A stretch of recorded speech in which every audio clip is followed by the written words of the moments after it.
성도 여러분 안녕하세요. 행복한 안식일 예배당 찾으신 우리 모든 성도님들 귀한 발걸음마다 하나님께서 은혜와 평강 주시기를 간절히 소망합니다. 우리 옆 사람과 함께 밝게 인사하고 시작할까요? 하늘까지 함께 갑시다. 네, 사랑과 소망을 담아서 하늘까지 함께 갑시다. 방송을 통해서 예배에 참여하시는 우리 새천사 가족들도 그 있는 곳에서 하나님께서 동일한 은혜 주시기를 간절히 바랍니다. 2기 교과 벌써 이제 중반으로 들어서고 있는데요. 오늘은 6과 기도의 용사들입니다.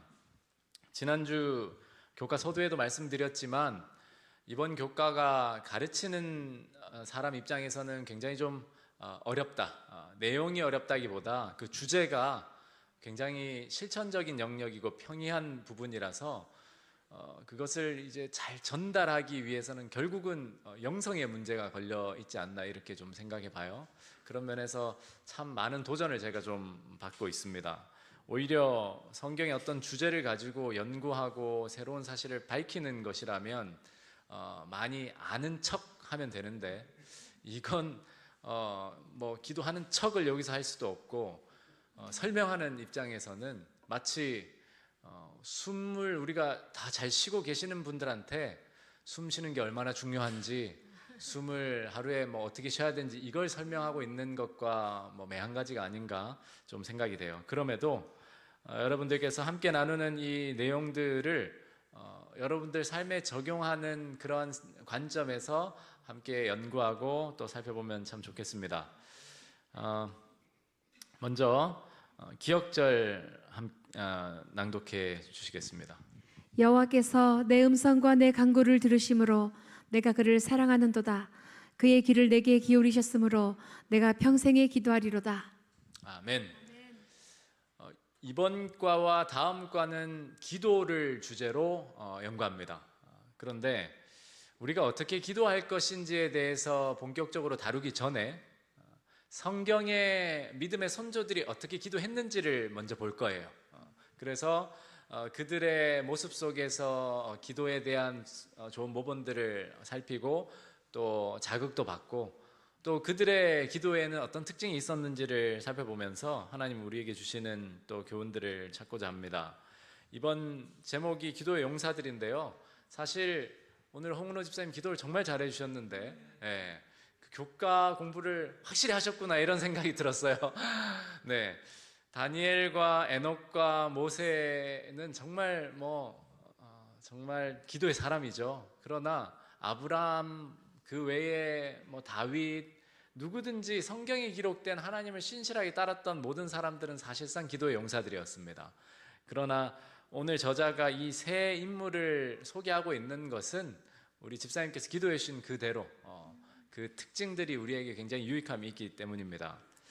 학습 목표에는 제가 방금 말씀드린 그런 내용들을 다루고 있어요. 그래서 바로 일요일 주제부터 좀 살펴보겠습니다. 일요일 제목은 신실한 다니엘입니다. 다니엘 이야기는 어린이 성경 이야기도 가장 많이 사용되는 주제이고 우리가 다니엘서를 읽을 때마다 참 감동을 많이 받는 그런 내용들이에요. 담대하게 그 왕의 진미를 먹지 않겠노라 결심하고 환관장에게 자신들을 도와줄 것을 구하고 또 느부갓네살의 죽음의 위협 가운데서 기도하며 꿈을 해석하고 또 다니엘이 사자굴의 위협에도 굴하지 않고 그 자신의 습관대로 하나님을 향해 기도하는 그런 모습들 또 사자굴에서 건진받는 그런 이야기들은 언제나 우리에게 큰 감동과 도전을 줍니다. 어쨌든 이 모든 다니엘의 이야기 중에는 한 가지 공통점이 있는데 무엇이죠? 그가 기도했다는 겁니다. 그가 열심히 기도할 땐 금식하면서도 기도하고 느부갓네살의 꿈을 해석할 때도 그랬고 또 기록되진 않았지만 환관장에게 왕의 진미를 먹지 않도록 요구할 때도 분명히 그들은 기도했을 거고 사자굴에 던져지기 전에도 기도함으로 그런 일이 일어났고 모든 것이 사실은 기도로서 이루어지고 경험되어지고 승리하게 되었다는 사실입니다. 정말 다니엘은 진정한 기도의 용사였죠. 한번 본문 내용을 읽어보겠습니다. 고난에 직면했을 때 다니엘은 기도했다. 생명의 위협을 받았음에도 불구하고 그는 자신의 습관대로 매일 3번씩 꾸준하고 끈기 있게 기도했다. 그가 하루 3번 열린 창가에서 예루살렘을 향해 기도하는 것은 누구나 예측할 수 있는 일이었다. 그는 무릎을 꿇는 신체적 행동을 동반하며 감사와 간구에 초점을 맞추고 기도했다. 아멘. 네. 다니엘은 자신의 습관대로 꾸준하고 끈기 있게 기도했다. 이 내용이 정말 우리에게 깊이 새겨져야 합니다. 기도의 용사의 첫 번째 특징이라 한다면 엄청난 기도문으로 기도하는 것도 아니고, 아니면 순간적으로 10시간이든 20시간이든 어마어마한 시간 속에서 기도하는 게 아니라, 기도의 용사는 어떻게 기도한다고요? 꾸준하게 기도한다. 네. 무슨 일이 있든 없든, 위기가 있든 없든, 기도의 용사는 꾸준히 습관대로 기도합니다. 그러니까 기도의 용사라 한다면 목소리 큰 사람도 아니고, 또 하늘에서 불이 내려오게 하는 그런 경험을 한 엘리야 같은 그 이벤트 때문도 아니고, 기도하는 것이 자신의 삶에 익숙하고 습관이 된 사람. 그래서 어떤 일이 벌어지든 어떤 감정이 느껴지든 늘 그 시간 그 자리에서 하나님을 만나는 사람이 바로 기도의 용사인데, 다니엘이 그랬다는 겁니다. 여러분께 한 가지 좀 질문을 드려볼게요. 만약에 오늘 우리나라에서 내일부터 일주일간 모든 국민이 어떤 종교를 믿는지와 관계없이 자신이 믿는 신에게 기도하는 것을 법으로 전면 금지한다면 여러분은 어떻게 하시겠습니까? 딱 7일간만 전면 금지. 물론 집에서 몰래 기도하는 걸 잡진 않습니다. 들키지만 않으면 돼요. 그러나 공공장소에서는 당연히 금지이고, 식당에서든 어디 있든 어길 시에는 용서 없는 사형에 처한다. 좀 억지스러운 예지만, 만약에 이렇게 된다면 여러분은 어떻게 하시겠어요? 사실 여러 가지 생각이 들겠지만, 집에서 기도하는 걸 막는 것도 아니고, 조용히 평소에 드러내놓고 기도하는 걸 지혜롭게 이렇게 일주일만 조용히 이렇게 기도한다라고 해서 그것이 죄가 되는 것은 아닙니다.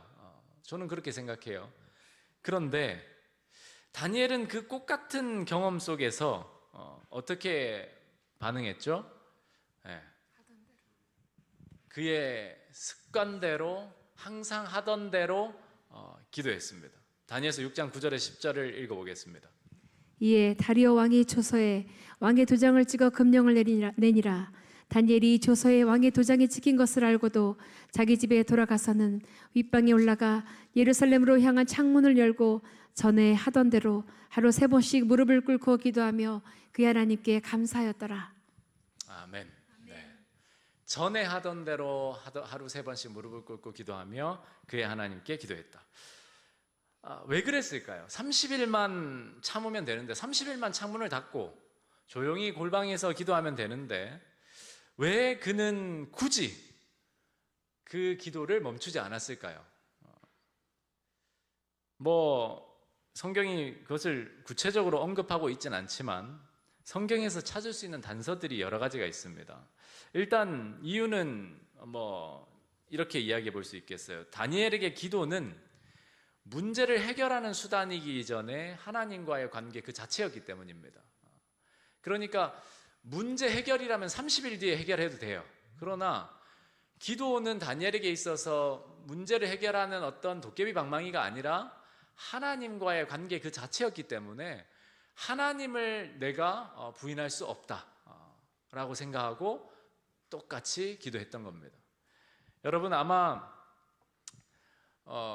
이런 법령이 만약에 내린다 하면 사실 저와 여러분들은 여러 가지 혼란 가운데서 조용히 기도도 해보고 이렇게 하겠지만, 만약 우리가 기도의 용사들로서 기도를 통해 하나님과 관계를 형성해 나가는 사람들이라면 그런 법령 앞에서 기도를 멈추는 건 많은 도전을 받을 거예요.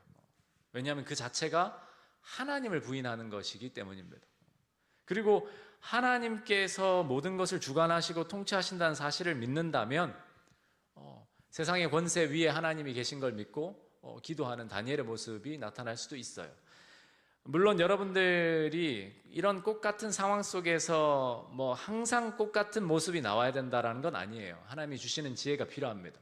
분명히 우리 엘렌 화이트의 글에도 보면 일요일 휴업령이 당시에 엘렌 화이트 당시에 이렇게 뭐 내리게 되고 또 일부 그 법령이 뭐 내리게 되면 굳이 뭐 하지 말라고요? 그 법적인 문제를 굳이 긁어 부스럼을 내지 말라라고 권면해요. 비겁한 게 아니라 지혜롭게 행하라고 해요. 그래서 일요일 휴업령 자체가 일요일에 쉬어야 된다는 자체, 그 당시에 미국 일부에 내려졌던 그 당시에 그런 일들이 쉬라는 거니까, 예배를 드리지 말라는 게 아니고 안식일에 일요일에 쉬라는 거니까 오히려 노동하지 않고 그 시간에 하나님을 예배하고 전도하고 그렇게 활용하는 것이 훨씬 지혜롭다고 이야기했어요. 그러니까 그리스도인들은 극단을 항상 조심해야 합니다. 정말 지혜가 필요해요.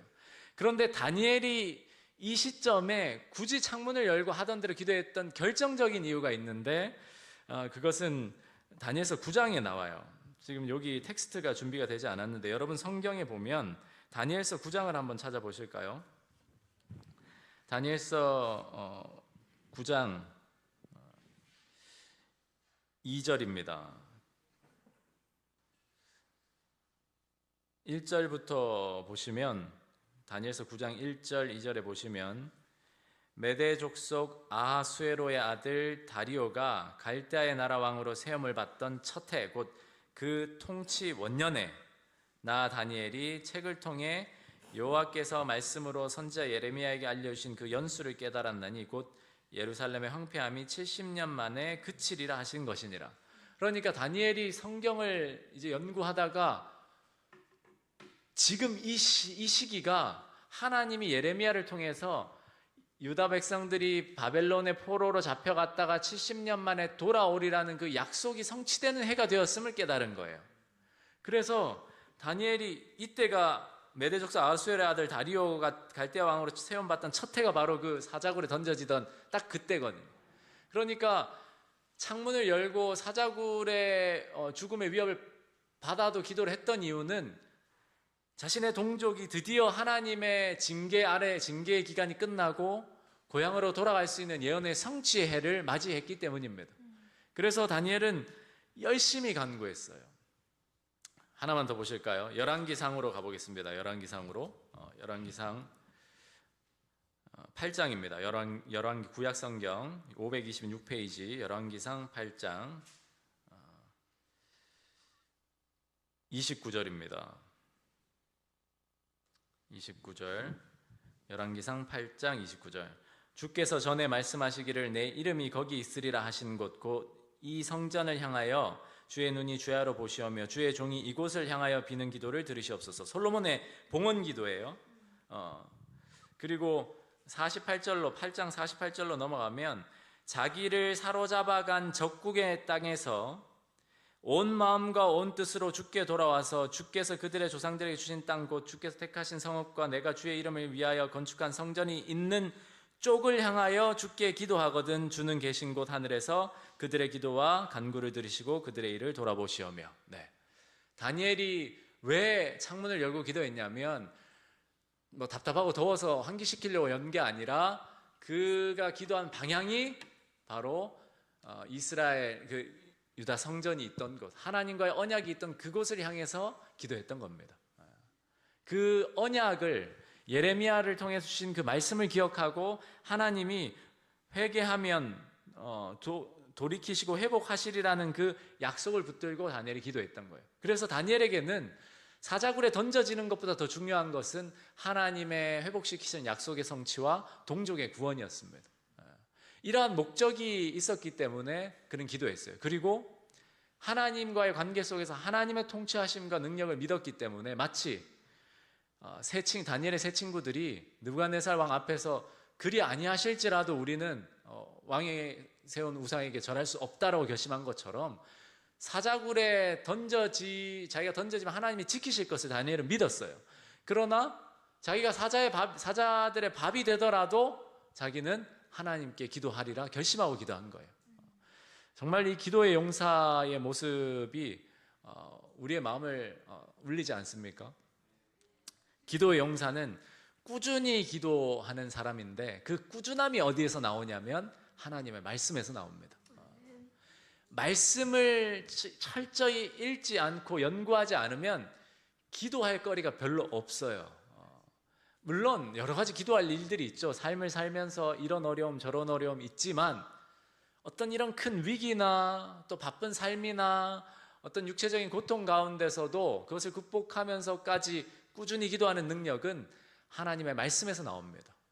그래서 우리가 기도의 용사가 된다라고 하는 것은 이 하나님의 말씀을 붙들고 우리가 현재 어느 위치에서 살아가는지, 또 하나님께서 우리에게 주신 약속들이 무엇인지를 이해하고 기도하는 겁니다.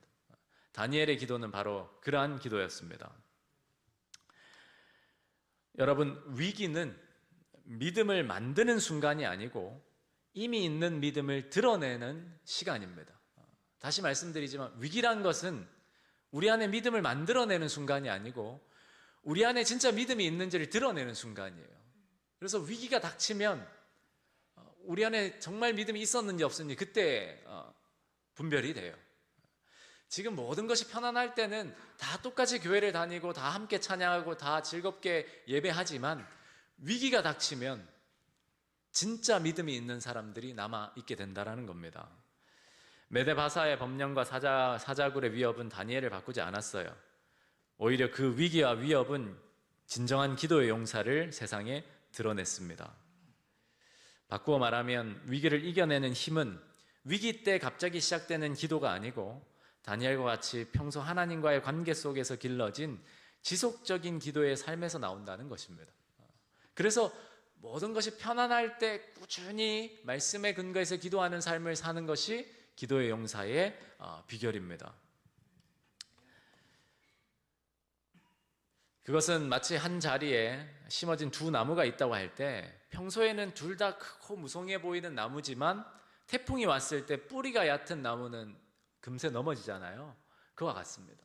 기도의 사람은 겉으로는 드러나지 않아도 뿌리가 든든히 예수님 안에 말씀 안에 뻗쳐나가서 든든히 자신의 믿음을 잡고 있는 그런 사람이라 할 수 있습니다. 다니엘의 탁월함은 꾸준한 기도라는 깊은 뿌리에서 나온 거예요.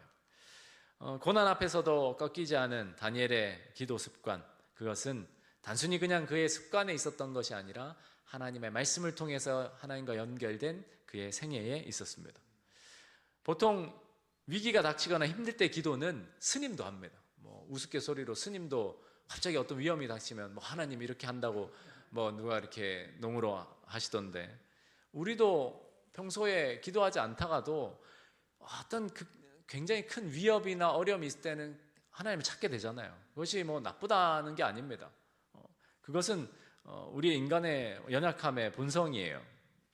그러나 다니엘은 위기가 찾아와서 기도를 시작한 사람이 아니고 언제나 기도하던 사람이었다는 것이고, 우리도 기도 용사들로서 어떤 상황이 벌어지든지 꾸준히 기도하는 다니엘의 모본을 따라야 할 것입니다. 사실 다니엘은 사자굴에 던져졌잖아요. 여기까지만 생각해 보면, 표면적으로만 본다면 다니엘이 그렇게 꾸준하고 한결같이 드렸던 기도는 원수들의 눈의 입장에서는 무익한 기도였어요. 그러니까 다니엘이 사자굴에 던져졌을 때 그 원수들이 모여서 술이라도 한잔 했을 거 아니에요?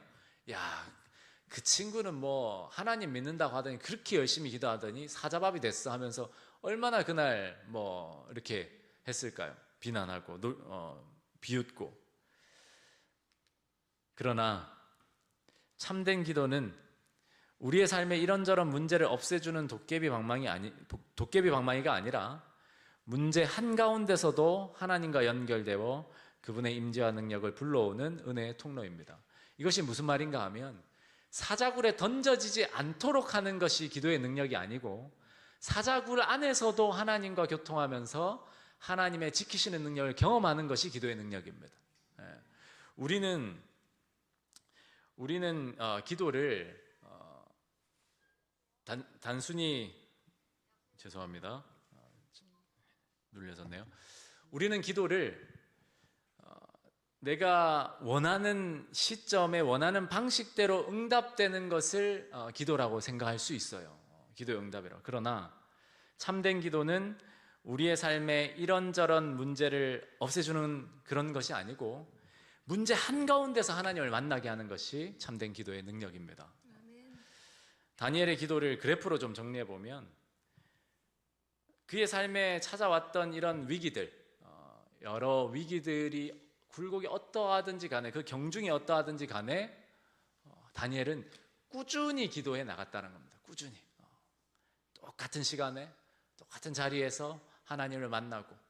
그러니까 저 같은 사람은 이런 그래프라면 뭐 기도가 이쪽 뼈쪽 올라온 빨간데 어마어마한 기도가 들어갈 것 같아요. 정말 기도가 막 촘촘촘촘 하다가 이 편안할 때는 한번 그리고 쭉 없고, 그런 게 아니라 다니엘은 상황에 좌지우지되지 않고 항상 하나님을 만났다는 거예요. 그게 인격적인 하나님과의 교제의 기쁨을 아는 기도 용사의 모습입니다. 저는 우리 새천사 가족들이 이러한 기도 용사들이 되면 참 좋겠어요. 아울러 저자는 다니엘의 기도의 모범 속에서 또 한 가지 중요한 특징을 강조하고 있는데, 그것은 바로 무릎을 꿇고 기도하는 겁니다. 본문 내용을 읽어보겠습니다. 고난 앞에서도 기도한 다니엘의 기도는 생명의 위협에도 변함없고 두려움이 없었으며 무릎을 꿇는 신체적 행동을 동반하며 감사와 간구에 초점을 맞추었다. 네, 무릎을 꿇고 기도하는 것은 성경에서 명시하고 있는 명령은 아닙니다. 성경에 어디에도 기도할 땐 반드시 무릎을 꿇으라는 명령은 없어요. 그런데 성경에 기도하는 사람들의 모습을 보면 대부분 엎드리거나 무릎을 꿇거나 또는 서서 기도하거나 이런 다양한 모습이 나오잖아요. 많은 믿음의 선조들이 무릎을 꿇고 기도했습니다. 기도할 때 무릎 꿇는 일에 대해서 월요일 교과에서 저자가 좀 더 자세히 다루고 있는데, 결국 우리의 육체적인 자세와 겉으로 드러나는 모습은 우리 안이 어떠함을 나타내는 하나의 증거들이잖아요. 성경이 특정한 자세를 고집하지 않지만 육체의 자세는 우리의 마음을 반영하든, 무릎을 꿇고 기도한다는 것은 그 자세로서 하나님 앞에 겸비와 겸손을 나타내는 것이고, 하나님이 나의 주인 되심을 인정하는 것이고, 하나님께서 맡기시는 사명들을 믿음으로 감당하리라는 섬김의 준비의 표시와 같습니다. 그래서 가능하다면 기도할 때는 무릎을 꿇고 기도해야 합니다. 가려뽑은 기별 2권에 있는 내용을 한번 읽어보겠습니다. 하나님께 기도할 때 굽히는 자세를 취하는 것이 마땅하다. 공중 예배에서나 개인적인 예배 시간에 우리들이 하나님께 간구를 올릴 때 하나님 앞에서 몸을 굽히고 무릎을 꿇어야 한다. 이러한 행위는 하나님께 대한 우리들의 의존심을 나타내 보이는 것이다. 네. 앞서 제가 그리스도인들은 항상 뭘 조심해야 된다고 했죠? 극단을 조심해야 합니다. 특별히 우리 재림교회 재림 성도들은 더 조심해야 합니다. 극단으로 빠지려면 한없이 빠질 수 있는 사람들이에요. 이 예언의 신 기별, 바로 이 내용을 가지고 어떤 공동체들이 있냐면 반드시 꿇어야 된다. 꿇지 않으면 죄가 된다. 왜 안 꿇으려면 다 무릎 꿇어. 모든 순간에 다 꿇어야 된다. 그래서 모든 순간에 다 무릎을 꿇는 그런 곳이 있고, 그렇게 실제로 강조하는 사람이 있습니다. 핵심이 무엇인지는 우리도 이해를 해요.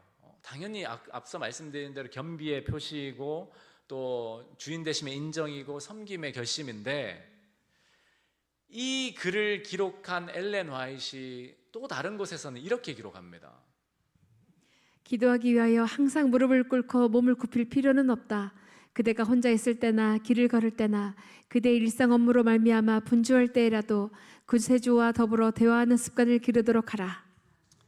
네, 결국 꿇을 수 있는 상황에 있는 사람, 또 여건들이 되는 사람들은 기도할 때 무릎을 꿇고 기도하는 것은 너무나 좋은 일입니다. 바람직한 일이고, 사실은 무릎을 꿇고 기도해야 합니다. 우리 AMM 선교사들 인천에 이제 훈련이 곧 시작되고, 오늘 하은이와 소윤이가 강화도에 이제 인텐시브 훈련을 갔어요. 네, 그래서 2박 3일로 거기서 본격적인 훈련을 받는데, AMM 선교사 훈련에서 기도 훈련을 하는데 이 선교사들은 어떤 상황에든 무릎을 꿇도록 훈련을 시킵니다. 우리 컴파스 선교사들 왔을 때 그 한 8개월, 7개월 기간 동안 보셨죠? 오면 여기서든 저기서든 무조건 무릎을 꿇습니다. 교회에서 우리가 서서 기도할 때도 무릎을 꿇어요. 바람직한 일이에요. 선교사로서 배운 대로 훈련하면서 또 젊은이들이 무릎을 꿇고 기도하는 거 얼마든지 할 수 있습니다. 그런데 관절이 좋지 않은 어르신들이나 뭐 여러 여건들이 맞지 않은 뭐 부상을 당했거나 뭐 찰과상을 입었거나 모든 사람을 그냥 천편일률적으로 다 무릎을 꿇어야 한다? 이거는 정말 극단입니다. 우리는 지혜로 하나님이 주신 일반의 지혜를 활용할 필요가 있어요. 반드시 무릎을 꿇는 것의 의미를 우리가 이해하고 가능하다면 개인적으로 기도할 때나 골방이나 또 예배 시간에 무릎을 꿇어야 하겠죠.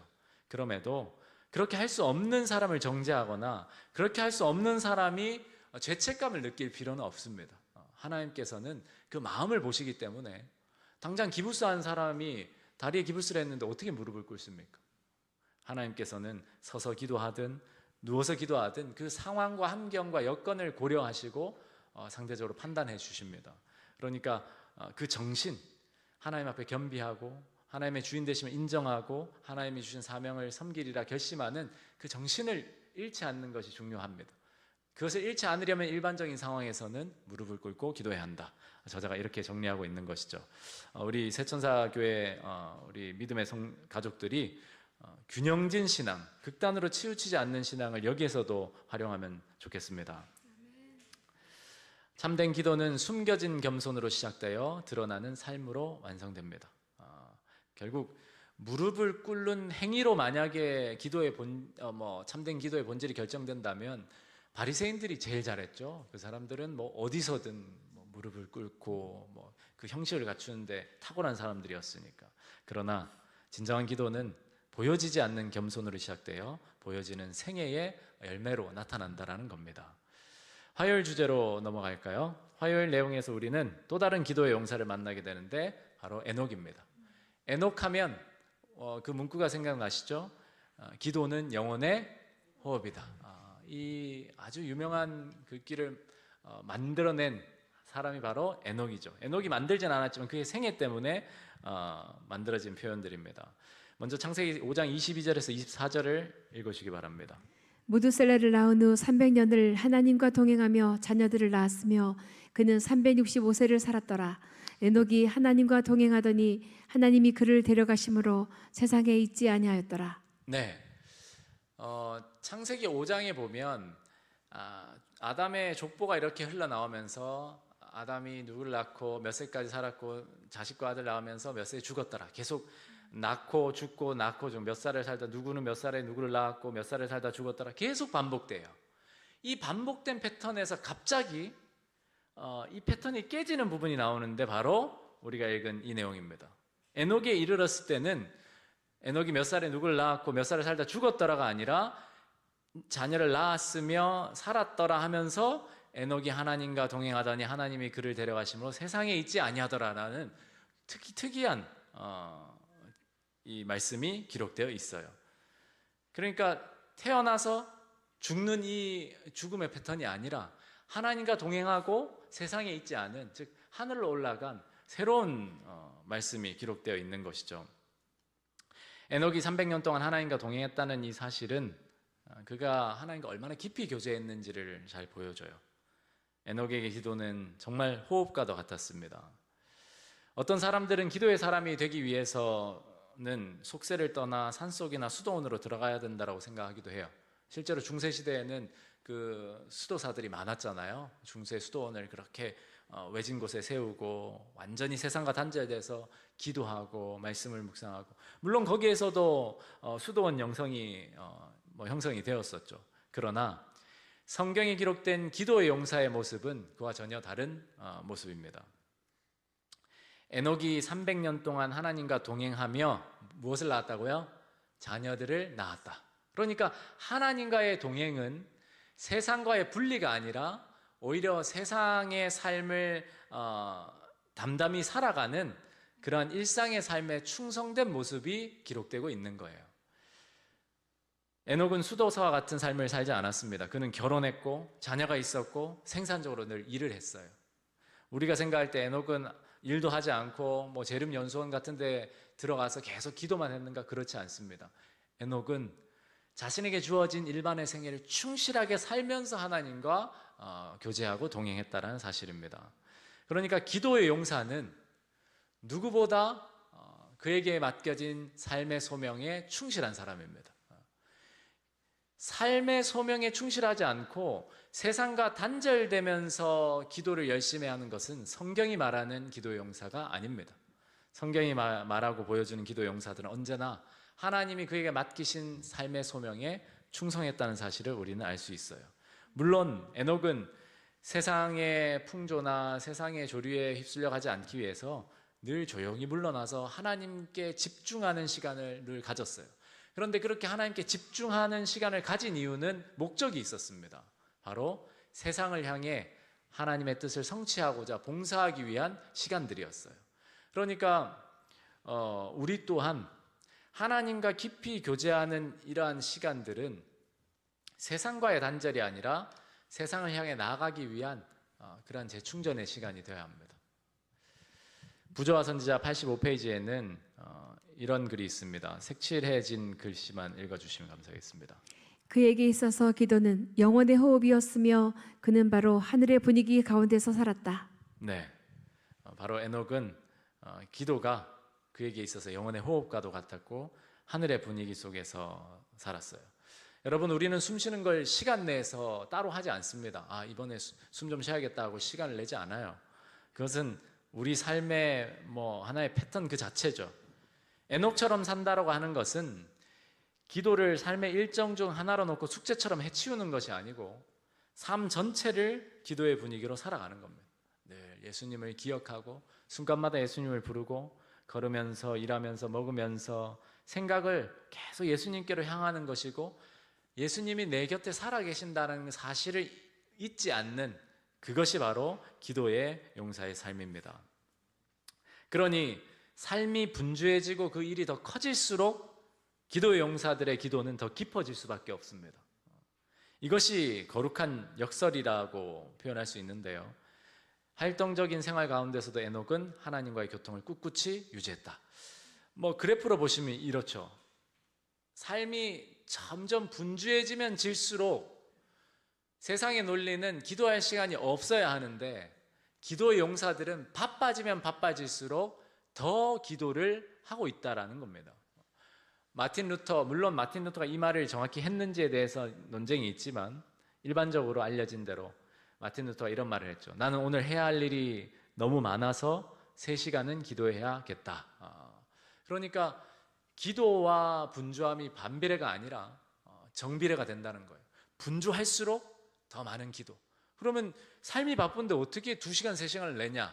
이런 접근이 아니라 더 바쁠수록 끊임없이 내 곁에 계신 예수님을 잊지 않고 예수님의 도움과 예수님의 지도하심을 끊임없이 의지하고 정말로 교제하는 거죠. 그게 진짜 기도의 용사의 모습이라는 겁니다.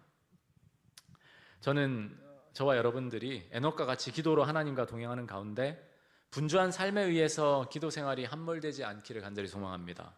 오히려 그 가운데서 기도자의 소명을 받들고 거룩한 기도의 용사로 살아가게 되시기를 간절히 소망합니다. 아울러 화요일 내용 끝에는 소리내서 기도하는 일의 유익성에 대해서 언급하고 있는데 이것은 간단히만 요약하겠습니다. 일반적으로 공중기도를 의미하는 것이 아니라 개인 기도를 할 때 소리를 내서 기도하라는 건데요. 실제로 작은 소리로 읊조리는 것을 다윗이 시편에서 이렇게 많이 기록하고 있잖아요. 내가 기도하는 소리를 내 귀가 어느 정도 들을 수 있게, 겨우 들을 수 있게 정도 소리를 내는 것은 집중력을 높이고 또 그 기도의 의미를 깊이 이해하는 데 있어서 굉장히 유익하다. 저자가 이렇게 강조하고 있어요. 이미 이렇게 기도하시는 분들도 있을 테고 저 또한 기도할 때 이렇게 작은 소리를 내서 기도하는 것에 더 익숙합니다. 이것이 더 좀 자연스럽고 좋더라고요. 여러분들도 상황에 따라 그렇다고 항상 소리를 내야 된다는 건 아니고 침묵 기도를 드려야 할 땐 침묵 기도를 하지만 조용한 곳에서 여러분들께서 소리를 내서 큰 소리로 외쳐 기도하라는 것보다 작은 소리로 하나님의 임재를 느끼면서 기도해 보시면 더 큰 은혜가 있으리라 생각합니다. 수요일은 경건한 지도자 모세입니다. 앞서 우리 홍은호 집사님이 이야기하셨듯이 중보의 기도. 모세는 정말 중보 기도의 용사였어요. 저자가 소개하는 것은 가장 가까운 자들을 위한 중보 사건을 먼저 언급합니다. 백성들의 강요와 위협으로 아론이 금송아지를 만들어서 우상숭배에 빠지게 하죠. 이런 범죄를 저지른 제사장, 대제사장 아론을 모세는 생명을 걸고 중보하고 있습니다. 그리고 미리암이 부당한 비방과 질투, 또 모세의 아내 십보라의 어떤 그런 연약함을 가지고 비방하는 그 죄를 범해서 큰 하나님의 징계를 받았을 때 치유를 위한 즉각적인 중보의 기도를 드려서 그의 누이를 구했습니다. 두 상황 모두 모세가 중보하지 않았더라면 파멸로 끝났을 그런 위기 가운데서 이렇게 구원함을 받았던 거예요. 중보자로서의 이러한 모세의 역할과 기도가 그의 가족들뿐만 아니라 백성들에게도 적용됩니다. 우리가 잘 아는 대로 백성들이 끊임없이 광야 생활 가운데서 불신하고 범죄하고 또 이렇게 반역하고 했었잖아요. 그래서 많은 죽을 위기가 있었는데 모세는 끊임없이 하나님께 나아가서 백성들을 긍휼히 여겨주시도록 용서하시도록 그렇게 간절히 중보의 기도를 올렸습니다.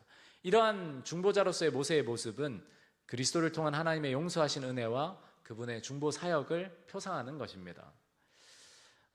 중보기도, 모세가 드린 중보기도뿐만 아니라 성경이 말하는 중보기도에 어떤 4가지 구조가 있는데, 첫째는 신뢰이고 하나님의 자비롭고 은혜로운 성품을 신뢰하는 것이고, 하나님께서 과거에 어떠한 은혜를 베푸셨는지를 기억하며 하나님의 약속을 붙들고 주장하고 기도하는 겁니다. 그리고 그렇게 기도한 이후에 하나님이 응답하시는 어떠한 것이라도 믿음으로 수용하는 것, 그것이 중보 기도자로서의 모세의 모습들이었습니다. 그리고 우리가 누군가를 위해 기도할 때에도 반드시 이러한 성경적 근거를 가지고 또 패턴을 가지고 기도해야 합니다.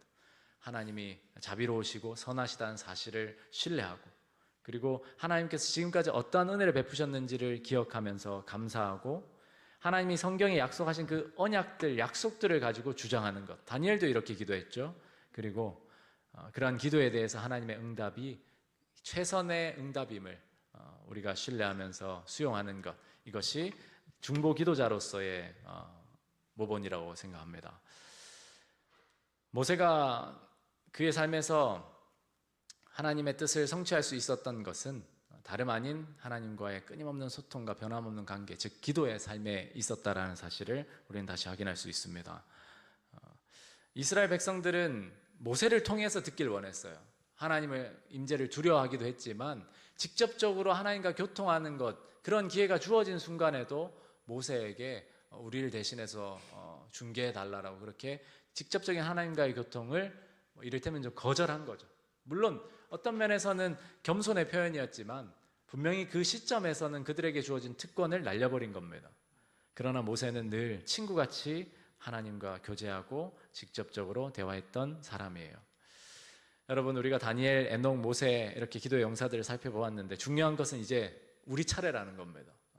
비록 성경에 기록된 인물들은 이러한 인물들이지만 이제 이 시대의 기도의 용사들로 우리가 서야 한다라는 것입니다. 다니엘, 에녹, 모세, 또 뭐 엘리야, 다윗, 여러 믿음의 사람들, 베드로, 사도 바울, 이러한 기도의 용사들의 모습을 보면서 우리도 기도의 용사들로 설 수 있기를 예수님께 간절히 기도해야 하지 않겠습니까? 우리는 어쩌면 이런 사람들을 보면서 나는 이런 사람들처럼 특별한 사람이 아닌데 라고 생각할 수 있어요. 그러나 성경이 우리에게 이 사람들을 제시하고 있는 이유는 다름이 아니라 이것입니다. 그들도 처음부터 기도의 용사들로 태어난 게 아니었어요. 연약한 인간이었지만 하나님과 기도를 통해 교제하는 가운데 기도의 용사들이 된 겁니다. 그러니까 우리도 날마다 하나님과 교제할 때 하나님께서 우리를 기도의 용사들로 세우시고 이 땅의 마지막 사명을 이룰 하나님의 거룩한 일꾼들로 사용하신다라는 사실입니다. 세계적인 피아니스트 블라디미르 호로위츠가 이런 말을 했습니다. 하루 연습을 빠지면 내가 알고, 이틀을 빠지면 비평가가 알고, 사흘을 빠지면 청중이 안다. 네. 여러분, 기도도 이와 같아요. 아마 이건 뭐 이렇게도 적용할 수 있을 것 같아요. 제가 기도를 열심히 하는지 또 말씀을 열심히 보는지는 저희 아이가 알 것 같아요. 티가 벌써 날 것 같아. 여러분들도 혹시 그런 걸 느끼십니까? 말씀을 보고 깊이 기도한 하루와 그러지 못한 하루에 여러분들의 삶, 말투, 태도 분명히 다를 거예요. 기도도 그와 같습니다. 하루 이틀의 기도가 세상을 바꾸지 않을 수 있지만 날마다 하나님께 나아가는 선택이 쌓이면 어느 날 뒤를 돌아봤을 때 여러분과 저도 기도의 영사가 되어 있을 것입니다. 하나님께서 그렇게 만드시기 때문입니다. 정로의 계단에는 이런 감동적인 글이 있습니다. 하나님과 각 사람과의 관계는 마치 이 지상에 그분의 돌보심을 나누어 가질 다른 영혼이 전혀 없는 것처럼 그렇게 개별적이고 완전하다. 네, 80억 인구 중에 한 명이 아니라 이 세상에 한 사람만 있는 것처럼 하나님께서 그렇게 나와 만나시고 교제하길 원하신다는 사실, 그러한 사실을 기억할 때 하나님께 나아가는 기도가 우리에게 부담인지 특권인지를 생각해 볼 필요가 있습니다. 이제부터 우리가 기도의 용사들의 내용들을 살펴보았는데요, 다니엘처럼 꾸준함의 기도, 정해진 시간과 장소에서 규칙적으로 기도드리는 것, 또 에녹처럼 하루 중 틈틈이 분주한 삶 가운데서도 끊임없이 내 마음을 하늘로 향하게 하는 기도, 그리고 모세처럼 내 자신만을 위해서가 아니라 가족과 친구와 교회와 또 구도자와 지역사회를 위해서 중보할 수 있는 그러한 기도의 삶을 저와 여러분들이 시작하게 되기를 간절히 소망합니다. 저는 그런 저와 여러분들이 이 마지막 시대에 기도의 용사들로서 세워져서 믿음의 선한 싸움을 싸우며 하나님과 함께 자라가는 거룩한 생애를 살아가게 되시기를 예수님 이름으로 기도합니다. 아멘. 네, 곁에 있는 두 분 혹은 세 분씩 짝을 지으셔서 오늘 받은 말씀의 은혜를 나누시고 서로 결심하는 시간을 갖도록 하겠습니다.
네, 제가 기도하고 예배를 마치겠습니다. 하나님 아버지, 성경의 기록들을 통하여 우리에게 기도의 용사들의 모습을 보여주신 그 은혜와 지혜를 찬양합니다. 하나님, 우리도 비록 연약하고 죄 많은 사람들이지만 그리스도 안에서 완전함을 입고 기도의 용사들로 세워질 수 있음을 믿습니다. 에녹처럼 매 순간순간 예수님께 마음을 향하고 예수님을 믿음으로 바라보는 기도의 용사 되게 하여 주시고, 어떠한 상황과 환경에서도 꾸준히 기도할 수 있는 다니엘과 같은 사람들로 우리를 세워 주시옵소서. 뿐만 아니라 우리 자신만을 위해 기도하는 사람이 아닌 우리 곁에 있는 이웃과 가족들을 위해 기도할 줄 아는 모세와 같은, 예수님과 같은 그러한 중보 기도의 사람이 될 수 있도록 우리를 사용하여 주시옵소서. 예수님 이름으로 기도합니다. 아멘.